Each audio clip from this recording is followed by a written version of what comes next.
Hello, my name is Patricija. I am an apprentice of Asheville Vedic Astrology.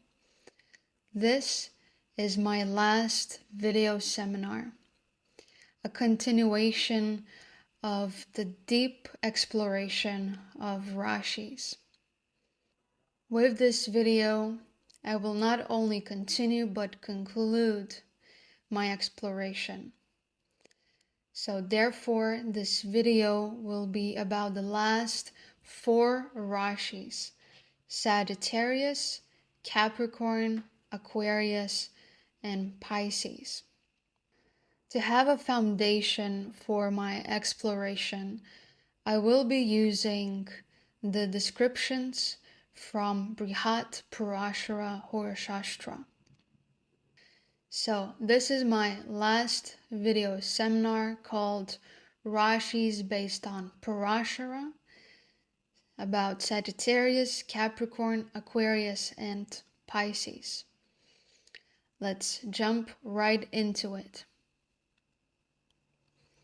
Today we will begin with the 9th Rashi, Sagittarius. Here you can see a screenshot from Brihat Parasara Hora Sastra, the way it is described.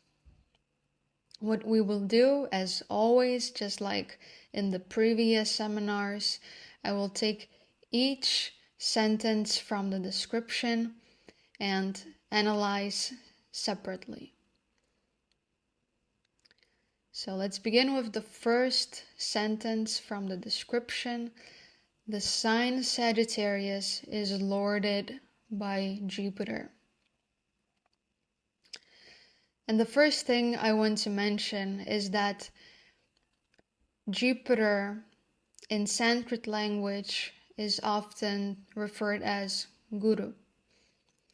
Guru most often translates into English as the teacher, meaning that since Sagittarius is lorded by Jupiter, it has a natural proclivity towards learning, gaining knowledge, wisdom, and therefore being able to teach others. Also, talking about Jupiter, it's important to mention the element to which Jupiter belongs, and that is ether or space. So this element has no boundaries, no limitations. It's vast, it's enormous, it's constantly expanding. Therefore, this element indicates that Sagittarius is a Rashi of growth and expansion. Jupiter is also a starry planet, because when we look into the sky, we see it as a star. And starry planets are related to various attributes that we have to develop in order to build a sense of I or a personality. So Sagittarius Rashi is related to developing those various attributes. And because it's ruled by Jupiter, those various attributes might be related to your knowledge, your morality, your religion, cultural background, and things of that nature. Another factor about Jupiter is that it is represented by bipeds. Bipeds are us human beings who are able to apply consciousness and meaning onto life. So based on this, Sagittarius seeks to find greater meaning in life. It doesn't just persevere or survive or just tackle with life. It tries to find what is the bigger picture, what is the lesson, what is the meaning, see life through that sort of lens. And lastly, every planet has a site, So the side of Jupiter is to look everywhere equally. And this is granting Sagittarius the capacity to see the bigger picture of life or any given situation. Okay, so that's it about Sagittarius based on its Lord Jupiter. Let's continue with the next sentence. It is a sattvic sign and is tawny in hue. Let's begin with sattva sign, which is really talking about sattva guna.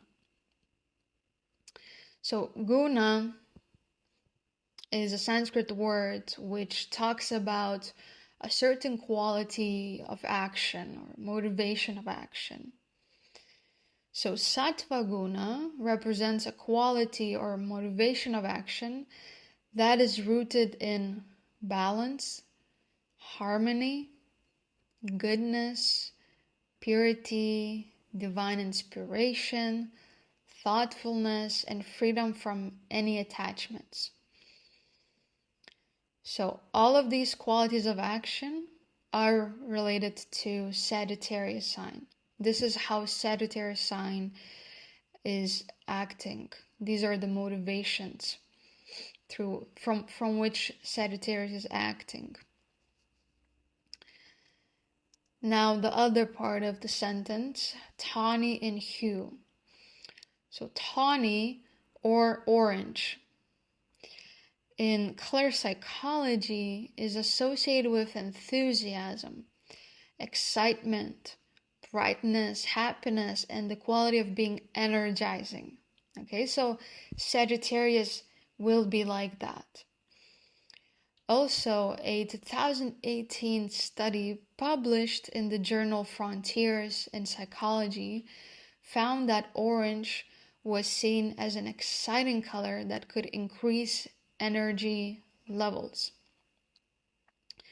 Based on that, we could assume if someone has, especially the Sun and Mars, these two planets related to energy and energy output, if they are placed in Sagittarius, that person will have a lot of excitement to act, to do, to exert energy outwards, and they will just in general have lots of energy and enthusiasm to act. Okay, that's it with the sentence. Continuing on, the sign Sagittarius rises with its back. It has strength in it and is fiery. So in this sentence, what Parāśara is saying is that Sagittarius is a back rising sign. And when a Rashi rises with its back, it means that it is inauspicious. The word inauspicious means unlucky, unfavorable, or unpleasant. This means that the soil of the Sagittarius Rashi is challenging, difficult, and pushing out of the comfort zone. It doesn't manifest with ease, it manifests through effort. Also, Parāśara says that Sagittarius is a night-strong sign, which means that it's leaning more towards contemplation and planning. As you can see in the depiction of Sagittarius, it's taking aim. Also, we learned that Sagittarius is a fiery sign, or in other words, it belongs to the fire element. And here I have a quote from a Jyotishi Vidikara. I'm sure most of you will know him. This is what he has said about the fire element. Fire is bright and hot. Because it is bright, it symbolizes the ability to illuminate and make clear judgments and decisions. The downside of this is hasty decisions. Fire is hot, so it symbolizes energy and power. Power is useful for enforcing judgments and punishing transgressors. I envision the fire element as a strong man holding a torch for a group of people trying to find their way in the dark night. So from this description of the fire element, we hear a few key words that are related to the fire element. It is bright. It is therefore illuminating. It is hot, and therefore it is about generating energy, having power, and being able to lead others, be in a position of leadership. So all of this is describing Sagittarius as well. Okay, moving on. A royal sign. Sagittarius is biped in first half. Its second half is quadruped. Let's begin with the first part of the sentence, a royal sign. So the word royal stems from Old French and Latin, which mean fit for a king, of a king, kingly. Since Sagittarius is ruled by Jupiter, not the sun, the energy of the word royal might incline Sagittarius to become an authority as a teacher or as a mentor. However, if it is leaning towards authority on a grander scale, Sagittarius then might produce a wise and well-educated leader. Okay, the other part of the sentence. It is saying that it is biped and it is quadruped at the same time. As we can see through the depiction of Sagittarius, half of it is a horse and half of it is a human being. So the first thing we learn about Sagittarius is that it is both flexible and stubborn. So there will be things about which Sagittarius will be flexible, and then some things about which Sagittarius will be stubborn. Also, when you add a human and a horse together, what you get is someone who's searching for knowledge and truth, that's represented by the human form, and seeking expansion. Remember, it's ruled by Jupiter, through constant movement and travel. That's the horse part, movement and travel. So with Sagittarius energy, we are not getting fixed on one thing, but we are constantly moving, evolving, searching, discovering, and in that way expanding ourselves, finding what is the truth for me, finding knowledge which aligns with me. And here to conclude, I have a quote from Ryan Kurczak. Has a human's consciousness and the power of a horse. Ideals and philosophy can be very powerful. Think about how many wars were fueled by religious beliefs, or not just religious beliefs. We can simply remember what was done to Jewish people by the Nazis. All of that was fueled by certain ideas and beliefs about the human race. So with this quote of Ryan Kurczak, we are understanding that Sagittarius, indeed, because it's a fire element sign and it's a human, half horse, holds lots of power within.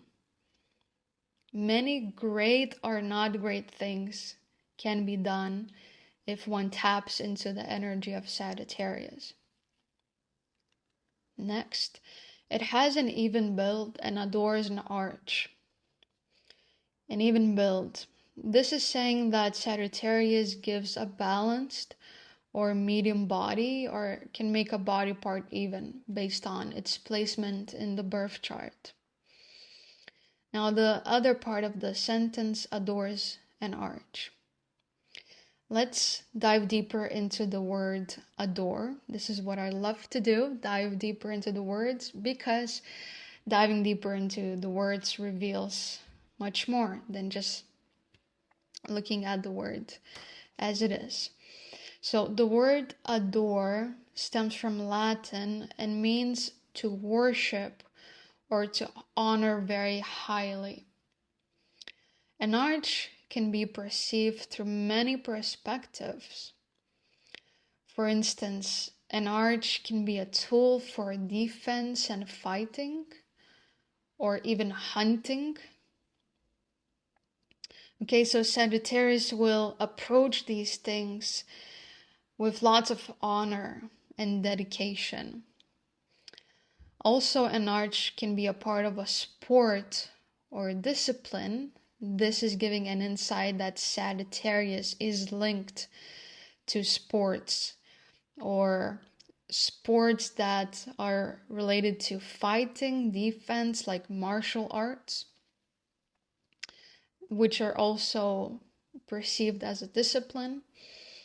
And also symbolically, an arch can represent planning for the future.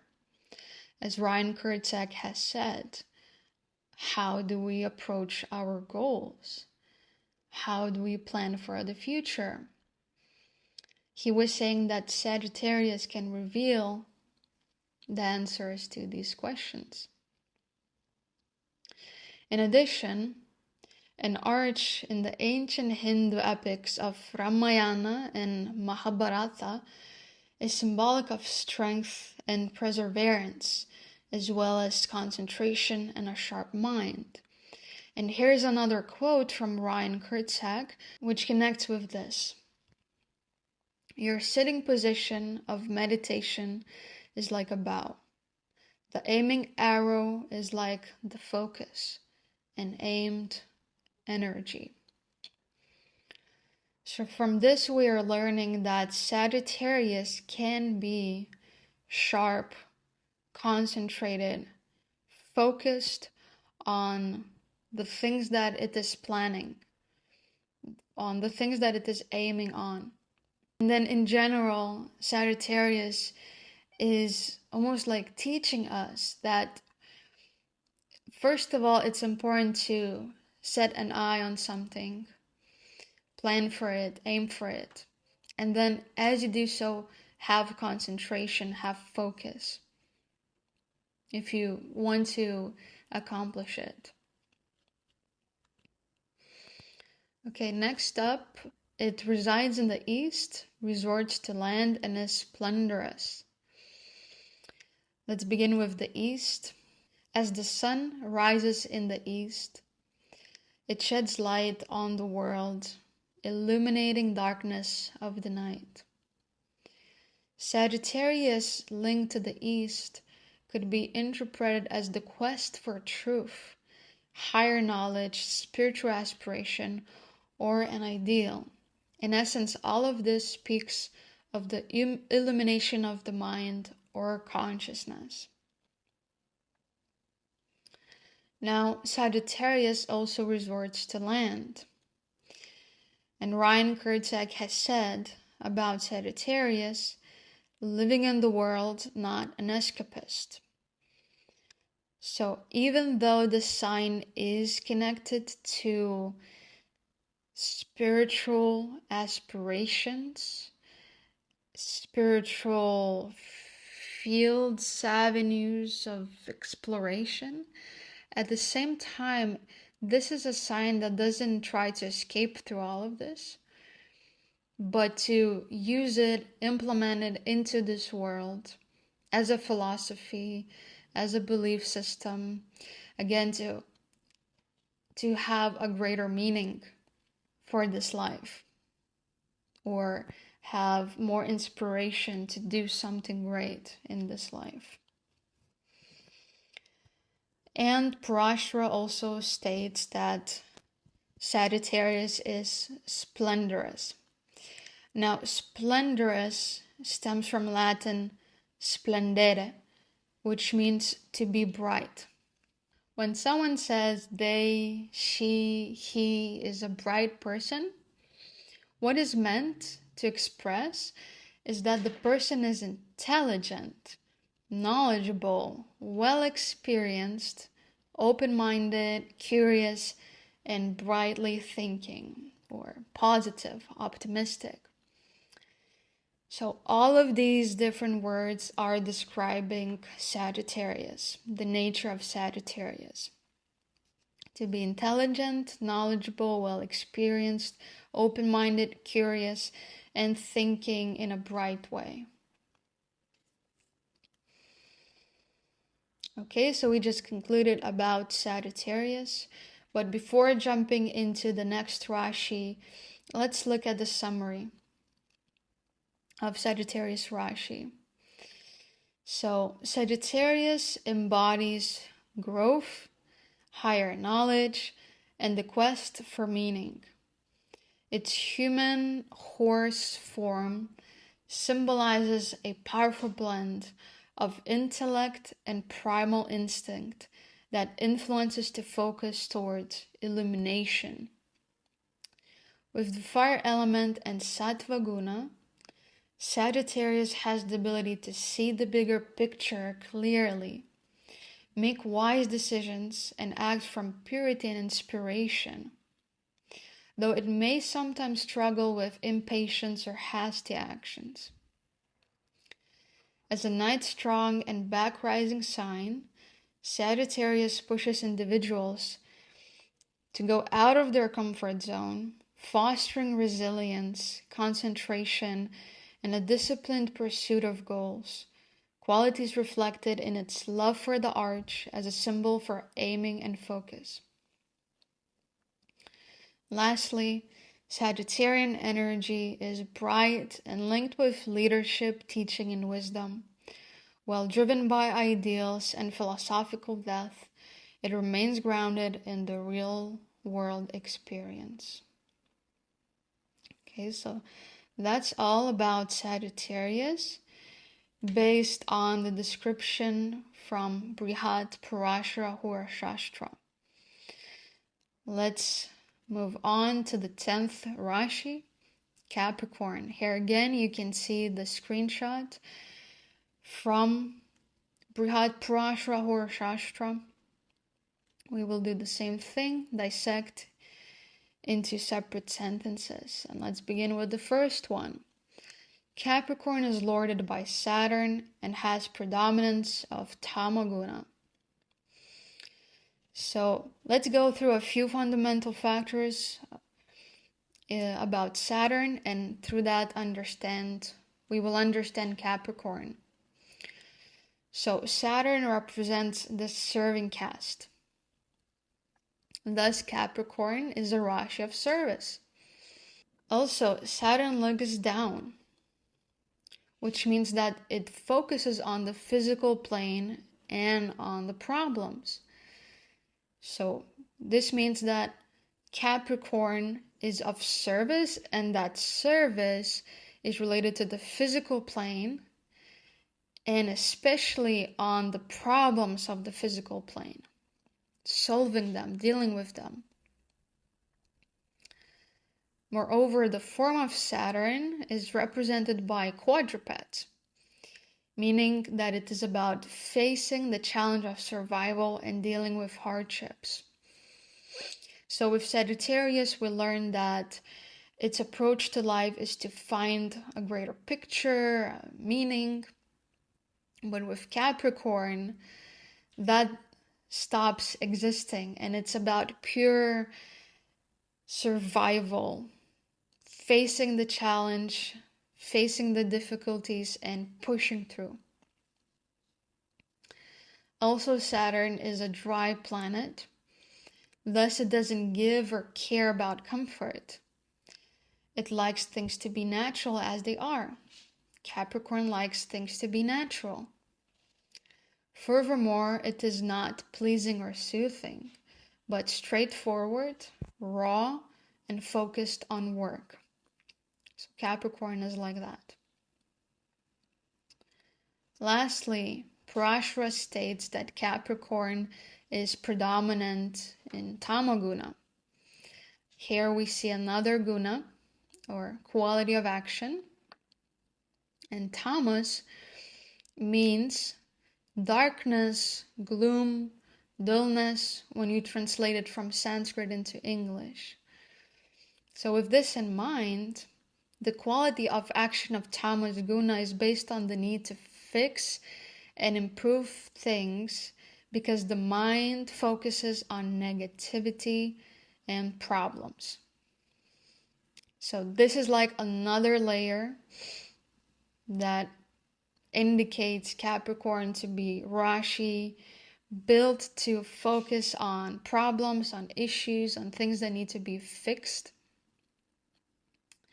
than just accepting them. Okay, it is an earthly sign and represents the southern direction. Let's begin with the first part of the sentence. So as an earth sign, Capricorn is grounded, practical, and structured. Its main concern circles around the material and physical world, work, and basic survival needs or topics, like food, shelter, safety. Earth also implies endurance and patience. Capricorn builds slowly but surely, like climbing a steep mountain, one step at a time. From this, we also learn that if someone has, let's say, Lagna in Capricorn, life will be teaching them endurance and patience. Things will not come to fruition quickly. And lastly, about the earth sign, about the earth element, here is another quote from Vikara. Stability and earth are connected to the south, which is considered a downward direction pointing towards the stable earth. So Capricorn is about stability, the cultivation of stability. And it belongs to the south. So south is traditionally considered the direction of Yama, the god of death, and is associated with karma, time, and inevitability. Capricorn, ruled by Saturn, resonates deeply with these themes. Additionally, this gives Capricorn a flavor of seriousness, sobriety, and maturity, facing life as it is, including its limitations and responsibilities. Or in other words, we could say that Capricorn is a realistic sign. It doesn't dwell in dreams and fantasies about the world. It strives to see it, perceive it as it is, and accept it as it is, with all ups and downs, beautiful and ugly. It is strong in nights and rises with back. It has a large body. So here we find another back rising sign, which again means that Capricorn as soil is not easy to manifest.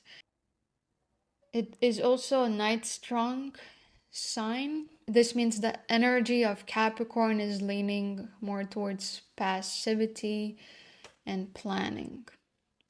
And Capricorn gives a large body. It can give a larger, bigger body, especially if it's on the Lagna. or depending on the house placement, it makes the body part bigger.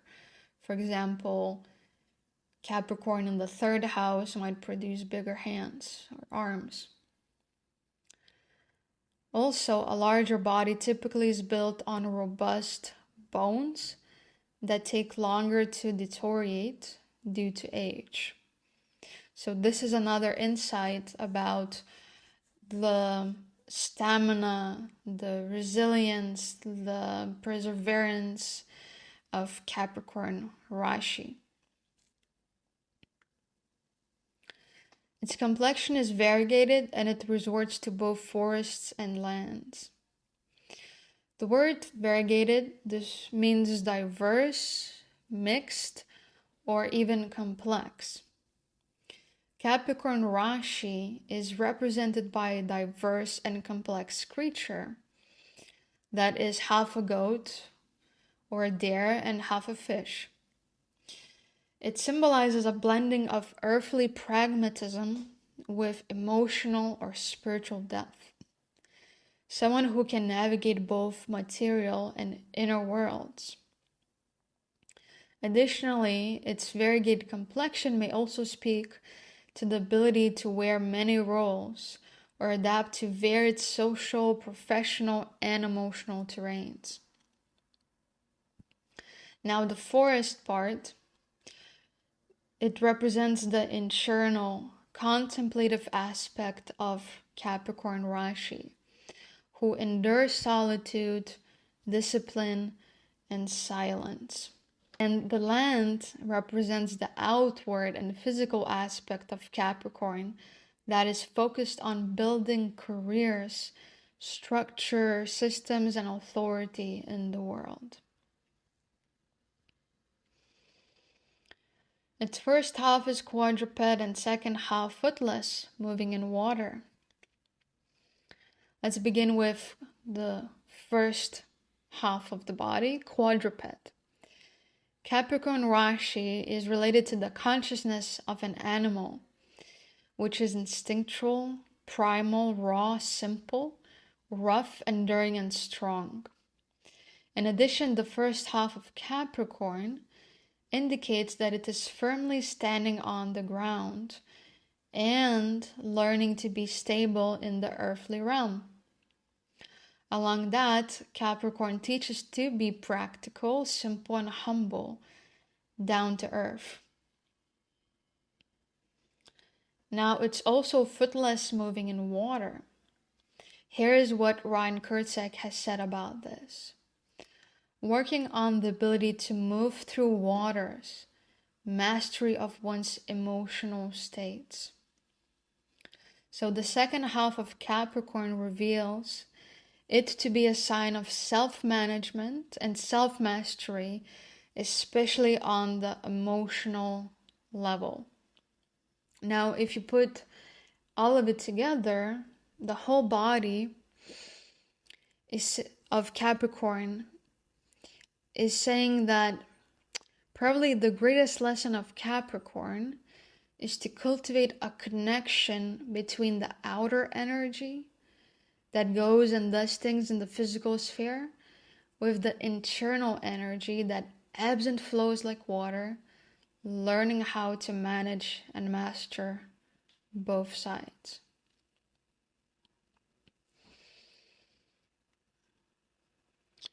Okay, so we just concluded exploration of what Parāśara said about Capricorn. Before going into the next sign, let's look at the summary of Capricorn Rashi. So Capricorn is about service, survival, and hard work, ruled by Saturn and focused on solving real-world problems without seeking comfort. Even when it's not nice, comfortable, pleasing, Capricorn has to still do the work because it's necessary. It has a complex nature. It's half goat, half fish, symbolizing both practical and earthly focus, as well as emotional depth, learning to master both. It's linked to karma, time, responsibility, connected to the southern direction and the serious, mature energy of Saturn. Capricorn builds strength through challenge, combining discipline with emotional management. Okay, the 11th Rashi, Aquarius. We will do just the same, dissect the description from Brihat Parasara Hora Sastra. And let's begin with the first sentence. The sign Aquarius represents a man holding a pot. Now, it's important to remember that Aquarius is a sign that goes before the last sign of the zodiac belt, Pisces, meaning that Aquarius prepares us for the end of a cycle. So, having that in mind, let's analyze the idea of a pot. So, a pot can be viewed as a container of all sorts of ideas, beliefs, experiences, mental constructs, and karmas that one accumulates throughout their lives. In order to end the cycle and transcend, one has to release the entire content of the pot. A pot could also be perceived as resources that are used to help or serve others, as the man is pouring out the content of the pot into the collective waters. This is what Ryan Kurczak has said in relation to this perspective. In the 11th, we let go of personal compulsion and obsession to be able to do things not only for our individuated self, but also for the totality. Also, another quote from Ryan Kurczak: you can truly be serviceable to others when you empty yourself out. So, Aquarius is another sign of service. So the pot can be viewed from the angle of serving others. First of all, by emptying yourself out, cleansing yourself, so you could serve others without conditions. And at the same time, a pot can be perceived from the perspective of getting ready to end the cycle. Therefore, releasing, letting go of everything you have accumulated that represents or holds the structure of who you are. So all of that has to be released. Its complexion is deep brown, it has a medium build, and is a biped sign. Deep brown complexion could be interpreted as a result of hard work in the fields, indicating that Aquarius is a Rashi of service and labor. Now, deep brown, according to color psychology, is often associated with resilience, dependability, security, and safety. Furthermore, brown is also described as natural, down-to-earth, and conventional. All of this is describing the nature of Aquarius. Now, it's also medium built, so it can give a body which is medium, or a body part which is medium. Like if Aquarius is in the first house, it can give a medium-sized body relative to one's culture. It's also a biped sign, which means that it is two-footed. And that means that it has an ability to be better at adapting to life, adapting to others. It is very strong in daytime. It resorts to deep water and is airy. Okay, a lot to uncover here. Let's begin with the first sentence. Here we finally see a day-strong sign, which means that Aquarius Rashi is suitable for activity. In other words, doing instead of dreaming or being passive. And the emphasis, very strong, tells that Aquarius gains more and more strength the more it engages with the daytime activity. Now, it is also said that Aquarius resorts to deep water. What does that mean? Symbolically, deep waters can be understood as the realm of the subconscious, of the collective or the individual. According to the meaning of the word resort, which is to frequently visit a place, Parāśara gives us clues that Aquarius Rashi is related to the process of often visiting the subconscious mind or the collective realm. To resort also means to go to a place or take certain action in a difficult situation. While deep water could be also seen as a symbol for the spiritual or the mystical. Based on that, resorting to deep water could reflect Aquarius seeking spiritual or psychological depth to transcend difficult karmas. And lastly, it is an Aries sign, meaning that Aquarius belongs to the air element, which can make the sign cold, quick, social, and unstable. So it can be on one hand dependable because it is related to the color brown, but at the same time sometimes it can be unstable.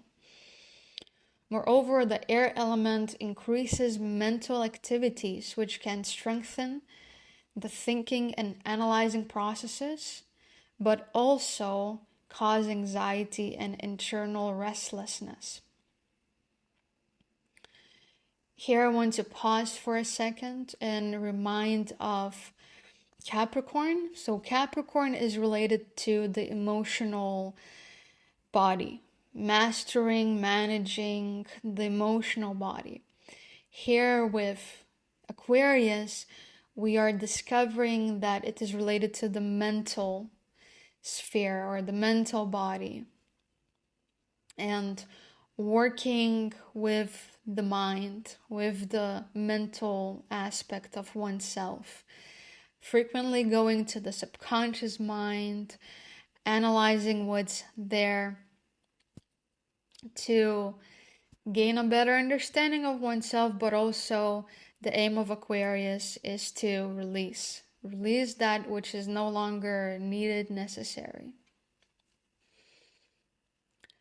It rises with its head and is tamasic. So Aquarius is a front rising sign, which means that it has an auspicious quality. In other words, the soil of Aquarius can manifest with more ease and grace. Moreover, since it rises with its head, it also indicates that Aquarius tends to respond to life not immediately or based on instincts. Rather, it tends to think things through and then make a decision. And here, just like Capricorn, Aquarius is another tamas guna sign, meaning that it also focuses more on the problems and negativity and how to fix them. It rules Shudras, the fourth Varna, and the West. The fourth Varna is to say that it belongs to the Shudra caste. It's synonymous. The fourth Varna and Shudra caste. So Shudra is the fourth caste, fourth Varna of the caste system of India. In today's world, it would relate to the serving and hard-working class. Now it is also related to the West. The sun sets in the West. Thus it represents endings. Having in mind that Aquarius goes before Pisces, the western direction in relation to Aquarius could be perceived as a symbol for letting go, transcending ego, and burning off karma. From another perspective, the setting sun in the west can be linked to the ending of the day, the end of work and responsibilities, and with that a time for pleasure and relaxation. This means that Aquarius, besides labor, service, hard work, is also related to leisure time and fun, getting involved in social activities. Okay, the last sentence, its Lord is Saturn, the sun's offspring.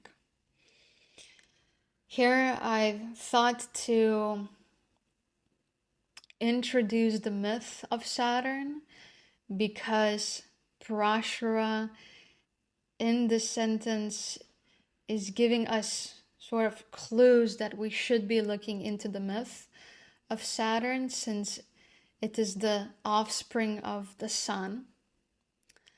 So let's look into the myth and see what can be learned from the myth about Aquarius.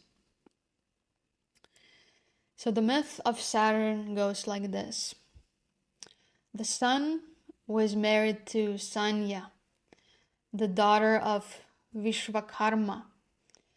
Sanya found the sun's radiance too intense and could not bear it.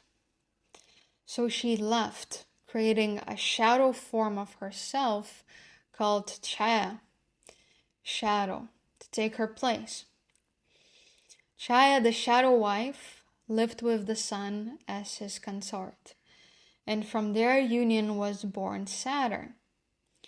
When the sun eventually learned that Chaya was not Sanya, he was furious. According to some versions, the sun rejected or even cursed Saturn. So what can we learn from this myth? First of all, just like Saturn was born from Chaya, Aquarius values the overlooked, the ones who are in the shadows, the minorities, the ones that are rejected. And Aquarius rejects ego-driven power. Instead, it champions the collective. Also, Aquarius is the water bearer, not the king who drinks, but the one who serves the water. Additionally, Saturn influences Aquarius to be realistic, rational, objective, and analytical. So that's about Aquarius. Before jumping into the last Rashi, let's look at the summary of Aquarius Rashi. Aquarius symbolizes a vessel of accumulated karmas, beliefs, and experiences. Positioned just before Pisces, it prepares us for spiritual closure by encouraging us to empty the pot, to release personal attachments and serve the greater whole. Rooted in the myth of Saturn's birth from the shadow, Aquarius honors the marginalized and rejects ego-driven authority. It channels Tamasic as a drive to fix, improve, and serve, aligning with the Sutra archetype of humble, sustaining labor. Aquarius frequently engages with the subconscious or collective psyche. Its strength grows through daytime activity, strategic thinking, and being realistic, grounded, not impulsive or reactive. It reflects both the completion of responsibilities and the enjoyment of social, intellectual, and leisure pursuits, balancing Saturn's burden with human connection. Okay, so the last Rashi, the 12th Rashi, Pisces. Let's jump into it, beginning with the first sentence. Pisces resembles a pair of fish, one-tailed with the head of the other. What is the image here? There are two fish swimming in opposite directions, yet connected. One's head is tied to the other's tail. This suggests a circular or cyclical motion without a clear beginning or an end, meaning that Pisces symbolizes eternity. Here I have another quote from Vikara in relation to the image of the two fish. Two fish swimming in opposite direction depict the dual nature of the sign, suggesting its intention to embrace multiple points of view without being interested in reaching specific destination and conclusion. And here another quote from Ryan Kurczak. Two fish, not one. That's a symbol of unification and balance. So we could assume if someone has lots of energy in Pisces, that one of the greater aims for that person will be to unify in oneself and find unification with the entire existence. At the same time, balance and the ability to grasp multiple points of view, but not trying to determine the right one or the ultimate one. Just grasp the entirety, the eternity of all. Now, there's also symbolism of the fish in a Vedic myth that I would like to share with you. And it's about that the Matsya avatar, symbolizing Lord Vishnu's first incarnation as a fish, is a historic event deeply rooted in the Hindu Vedic Puranas. This divine manifestation underscores themes of cosmic balance, preservation, and the safeguarding of sacred knowledge in the face of chaos. So Pisces is about cosmic balance in general, and preserving the sacred knowledge, preserving the traditions, preserving what has been passed through generations, especially that which is sacred, deep, profound. Now, additional insight. One fish is struggling against the current, the other is surrendering to the flow. Here we discover the push-pull of karma and liberation with Pisces Rashi. This sign is night strong, it is a watery sign and is predominant with Sattva Guna. So Pisces is strong in night, meaning that it's leaning more towards passivity, contemplation, and dreaming. Also, it is a water element sign, meaning that it mainly relies on sensitivity of the senses or intuition, being in tune with your senses, with your radars, scanning what's happening around you. Also on motions, feelings, and imagination. Moreover, the water element is the most malleable of them all, enabling Pisces to effortlessly adapt, shift, and transform itself in any given situation. Also, water has no boundaries. Thus, Pisces can represent the dissolution of separation, but also issues with emotional or even psychic overwhelm. In addition, Pisces is receptive to the flow of life. It surrenders the stream of water.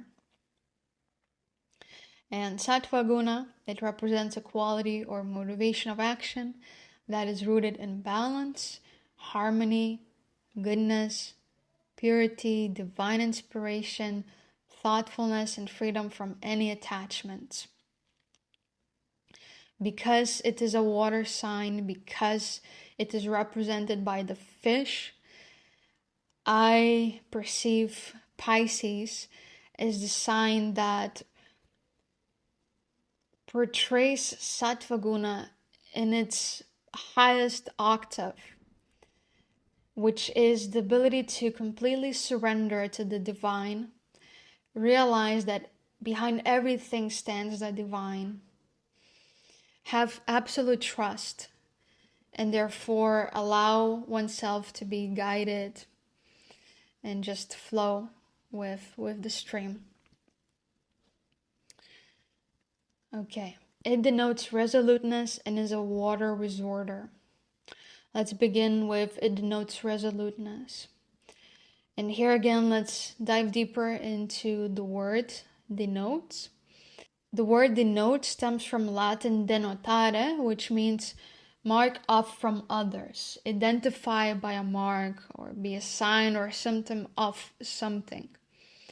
While the word resoluteness comes from Latin resolutus or risolvere, which means untie, unfasten, of loose structure, dissolve. So according to the etymology of the two words, it denotes resoluteness could be interpreted to mean that Pisces is the sign of disentanglement from any shape, any structure or form, and therefore a complete conclusion. Pisces is also a water resorter. Symbolically, deep water can be understood as the realm of subconscious mind, or the transcendental and mystical. According to the meaning of the word resort, which is to frequently visit the place, Parāśara gives us clues that Pisces Rashi is related to the process of often visiting the subconscious mind and the metaphysical territory. To resort also means to go to a place or take certain action in a difficult situation. So based on that, the description could also be understood as seeking for internal transcendence in moments of difficulty. It is footless and has a medium build. Let's begin with the part that it is footless. So Pisces has no feet. This is symbolic, meaning that the energy of Pisces is not standing on the ground. In other words, Pisces is not connected or invested in earthly matters. Or it could also be interpreted as walking the pathless path and embracing the unknown. This is what Ryan Kurczak has said in relation to this idea. It doesn't try to stand firmly on something. In other words, it doesn't need to prove anything to anyone or to be validated by others. It is free. It is free from all of that. And because Pisces is medium built, it can give a body or a body part medium sized. Now, it rules the north and rises with both head and back. Let's begin with it rules the north. The northern direction points to the heavens and beyond. Thus, it symbolizes spiritual quest, growth, and a non-physical focus or aim. However, Pisces doesn't just belong to the north. Parāśara clearly states that it rules it. To rule something means to be an absolute authority over the matter, or even a representative of it.